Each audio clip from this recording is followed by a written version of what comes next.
আমার কাছে মনে হয় সবচেয়ে বেশি মজা হচ্ছে ফ্রেন্ডসদের সাথে, মানে এটার হ্যাঁ ইয়াটা আসলে আমার বেস্ট লাগে আমার আম্মুর সাথে বসে মুভি দেখতে। আমার আম্মু তো মুভি দেখার সময় দেখছো এখানে খুব ভালো করছে, এটা খুব ভালো হয়েছে, না এটা ভালো লাগেনি, মানে আমার আম্মু আমারও ভুল ধরে, এটা ভালো হয়নি ওটা ভালো বাট হয়নি। দাগিতে যেমন তোমাকে দেখে কিন্তু আমিও কেঁদেছি একটা মোমেন্টে গেছে, তুমি কি তোমার নিজেকে দেখে কেঁদেছো? না ঠিক তা না, একটু একটু তো ইমোশনাল অনেক ছিল। যখন মুভি দেখেছি তখন তো আর মানে ধরো ওই ক্যারেক্টার হয়ে দেখিনি, তখন তো একটা মুভিই দেখছি।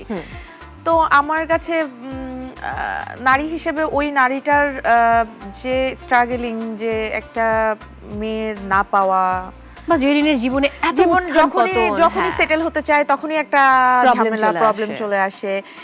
একদিকে তার ফার্স্ট লাভ, একদিকে তার ফ্যামিলি, একদিকে তার বাচ্চা, মানে আমার না খুব খারাপই লাগছে যে মেয়েটা কখনোই কিছু বলে না।